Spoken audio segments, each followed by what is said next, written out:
法治故事耐人寻味，不容错过。2008年9月，海南省东方市19岁的高3学生张文涛第2次高考失利。听说一起复读的好哥们李弟、王成刚和罗轩分别被几所专科学校录取，张文涛却一点都不羡慕。在他眼里，他们考上的都不算上大学，既然要上大学，就得上个本科，所以他勇敢地决定再次复读。9月中旬，张文涛便报了复读班，开始苦读。为了节省时间，他从家里搬出来，在学校附近租了一间简陋的平房。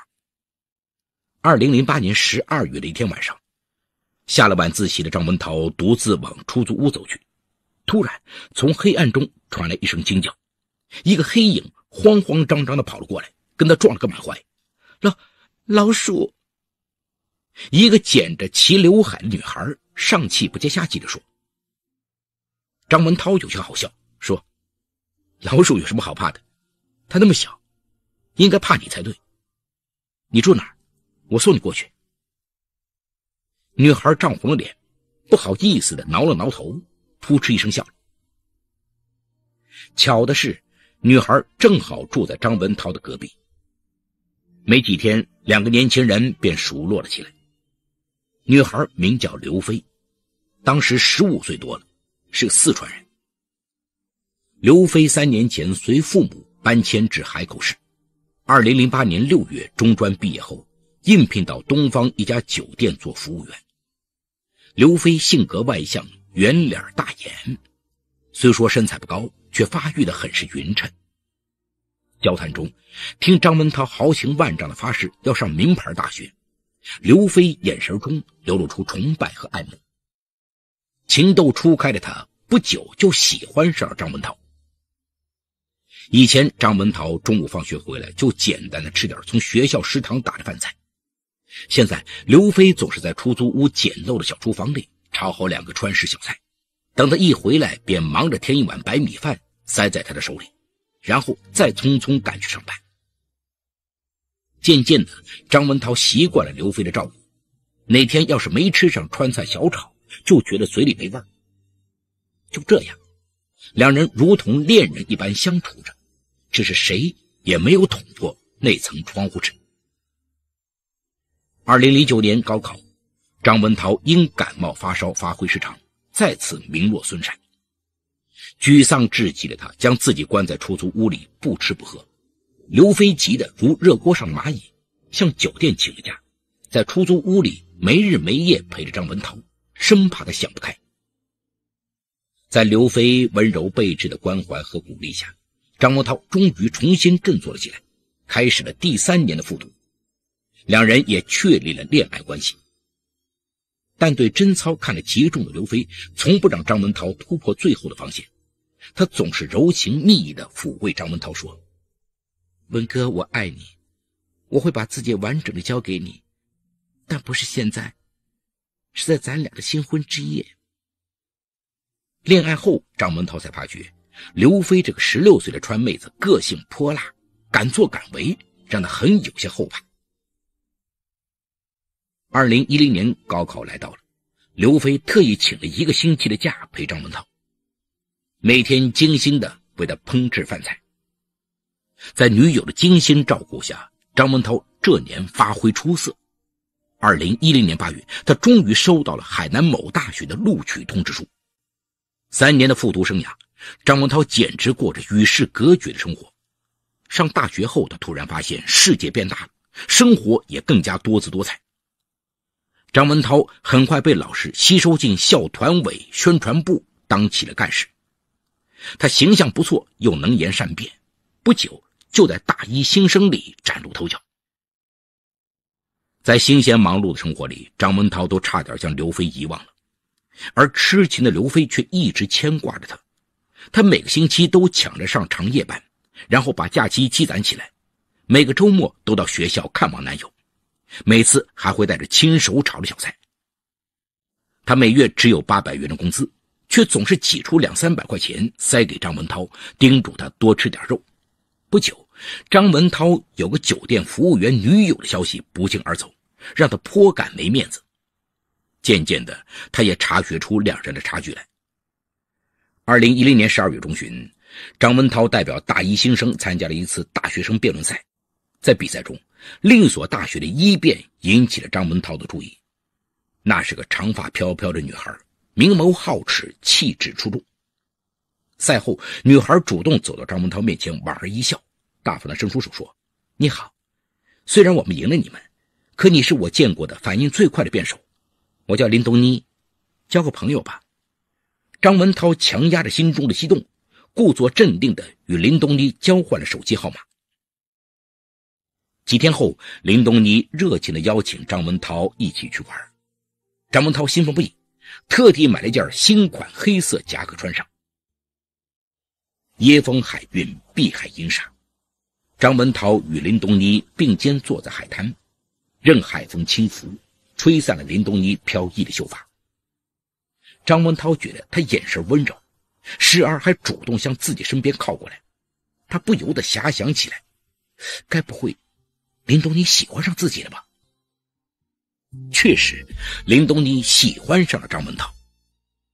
时年20岁的林东妮不但漂亮，家境也十分优越。他的父亲是一家房地产公司的老总。听说林东妮是个富二代，张文涛滚烫的激情像被浇了一盆冷水。就算他看得上自己，他的父母如何能看上自己普通的家庭出身？为了避免将来的难堪，张文涛刻意疏远林东妮，谁知这却越发激起了他的斗志。他经常主动跟张文涛打电话，暗示意味非常明显。可张文涛怕受伤害，一直不敢应和。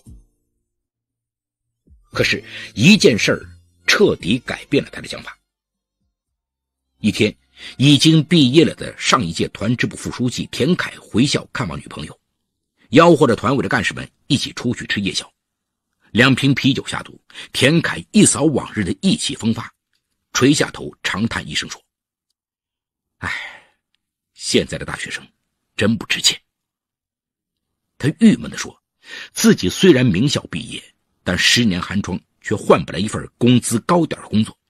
现在每月拿着1000把元的工资，和一群朝不保夕的大学生一起挤在狭小的出租屋里，过着日愁3餐夜愁1宿的生活，有时还得向父母伸手，没脸啊。这番话听了张文涛心惊肉跳。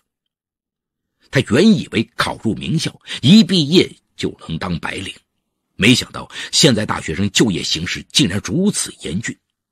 想想以后，如果真的和酒店服务员刘飞结了婚，恐怕就只能在社会的最底层挣扎了。他不由自主地想到了林东妮，或许他就是能让自己少奋斗20年的金钥匙。这样一想，张文涛对林东妮的热情慢慢有了回应。两人经常相约一起看电影、散步、游玩。但张文涛出于自尊，一直没向林东妮直接表白。有一次，两人又谈起毕业后的打算，张文涛便试探着说：“听说现在大学生毕业后都只能打零工、发传单。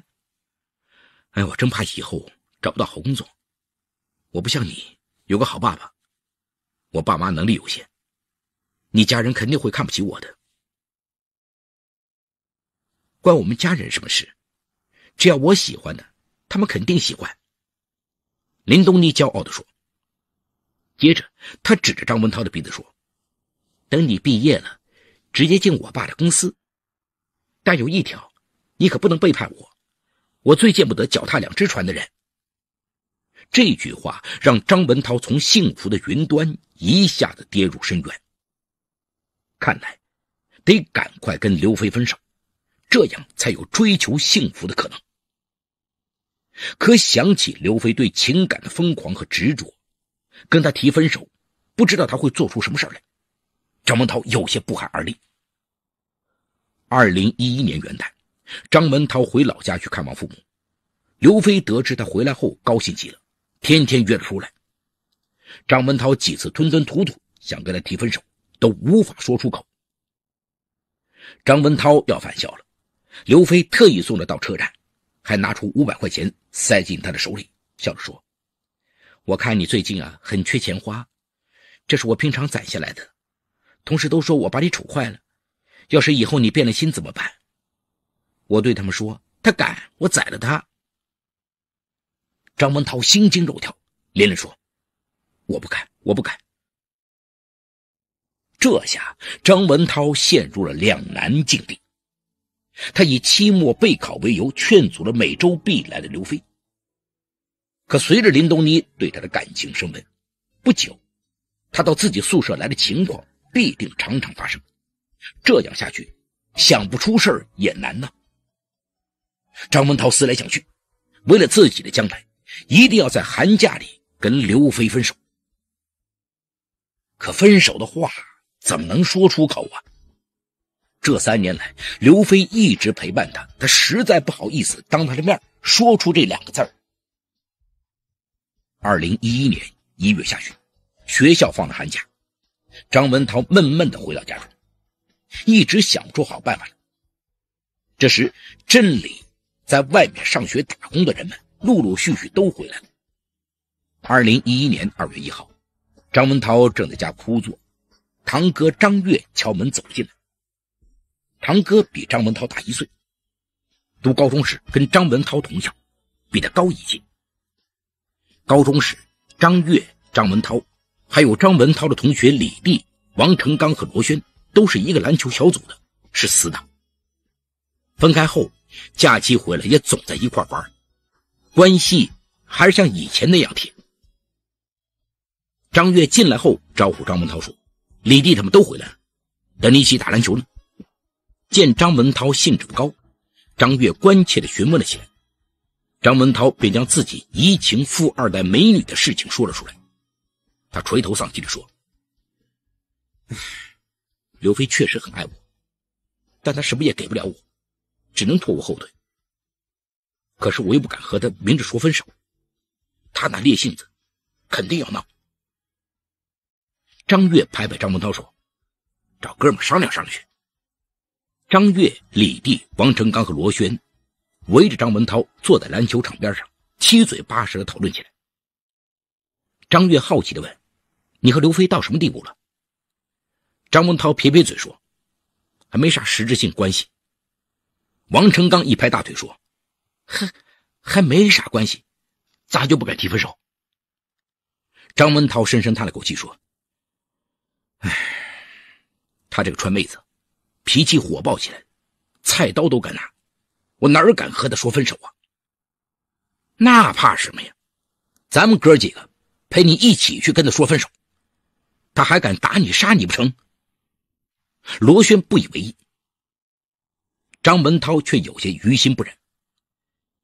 这几年他对我挺好的，还给我钱花，现在说我喜欢上别人了，要跟他分手，有点说不出口。那就找个人去勾引他，让他移情别恋。不行，这恐怕也很难。他跟我说过好几次，有不少驻店客人喜欢他，可要是有人敢碰下他的手，他都会打对方耳光。他把贞操看得比什么都重，说一定要把最纯洁的自己在新婚之夜献给我。他是铁了心要和我结婚的。张文涛苦笑着。张月想想，忽然说：他既然要把最纯洁的自己在新婚之夜献给你，那如果他不纯洁了，不是就会主动跟你分手吗？张文涛心中一动，噌地站起来，将手中的篮球狠狠摔出去，说：如果他出什么丑事，那样就不用我开口，让他自惭形秽，主动跟我分手，那么就强奸抹黑他。说起强奸，5个青春萌动的小伙子都有些兴奋。可谁来实施呢？张文涛肯定不合适，剩下的4个哥们你推我挡，谁也不主动应承。最后张文涛烦了：你们不要争了，哥们一起上。可何时何地实施，又颇费周折。那一刻，他们根本没有想过他们的行为是在犯罪啊。最终张文涛总结了完整的过程，晚上骗刘飞出来，找个僻静地方让他们4个人轮奸刘飞，彻底抹黑他。5个人仔细研究了行动方案，约在正月初7凌晨行动。到时他们从外面借一辆车，轮奸过后再开车潜逃。罗轩担忧地问：刘飞报案怎么办？张文涛不以为意地说：他连老鼠都怕，到时早吓昏了。2月8号正月初6，张文涛主动去出租屋找刘飞，约他晚上去自己家为奶奶庆祝生日。刘飞兴高采烈地到镇上买了蛋糕和蜡烛，傍晚时分去了他家。10点左右，刘飞让张文涛送自己回出租屋。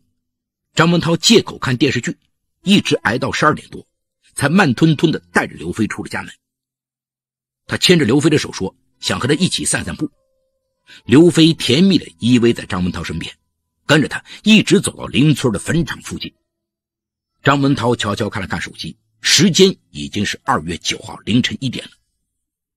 他忽然在坟场附近停了下来，有一搭没一搭的和刘飞聊起了天。刘飞紧紧拉着张文涛的手，不断催促赶快离开这里。忽然一道刺眼的车灯晃得刘飞睁不开眼睛，他正想拉着张文涛躲开，车就停在了他们面前。刘飞还没反应过来，车上突然冲下来4个蒙面人，其中2个人二话不说拽着他就拖往坟地，另外2个人则摁住了张文涛。刘飞惊慌失措，一边大叫救命，一边朝着歹徒乱蹬乱踢。然而瘦小的刘飞很快就被歹徒绑住了手脚，并用破布塞住了嘴巴，摁在了地上。大约过了1个半小时，4名歹徒扔下2人驱车离开了。张文涛假装踉踉跄跄地走过来，把一动不动地躺在坟地里的刘飞拉了起来。刘飞木然地任由张文涛帮他整理衣服，忽然抱着张文涛大声呼喊起来：文哥，帮我报案，我要报案！张文涛来不及阻止，刘飞掏出手机拨打了110，他只得硬着头皮陪刘飞等待警察的到来。派出所接到报案后，立即对现场进行了勘查，并连夜立案。根据现场勘查，警方发现了一个奇怪的现象：张文涛曾说他被歹徒死死摁住，无法对女友施救，但现场和张文涛身上丝毫没有被暴力挟持的痕迹。警方立即将焦点锁定在张文涛要好的朋友身上。为了配合警方破案，刘飞强忍悲痛，将记得的所有事实都讲述了出来。根据他叙述的生理特征，警方对张月产生了重大怀疑。回家后，张文涛预感到事情就要败露了，自己和哥们儿都将难逃法网。想着好不容易考上了大学以及触手可及的完美爱情，张文涛后悔的直撞墙，睁着眼睛挨到天亮。张文涛找到张月等4人，说出了自己的感觉。李弟、王成刚和罗轩惊慌失措，立即回家偷了钱，乘火车朝广东方向出逃。张文涛和张月则在2天后投案自首，对所犯罪行供认不讳。2011年9月17号，所有犯罪嫌疑人被抓捕到案。当听说主谋正是自己深爱了近3年的男友时，刘飞彻底崩溃了。他拼命撕扯着张文涛的衣领，泪流满面地问他：这究竟是为什么？我究竟做了什么对不起你的事儿？你要这样害我？张文涛只得低着头，一句话也说不出来。这段以全身心的付出换来的爱情，竟然以此种方式惨淡收场，让18岁的刘飞精神无法承受，身心重创了他，被父母接回海口疗伤。故事说到这儿就结束了。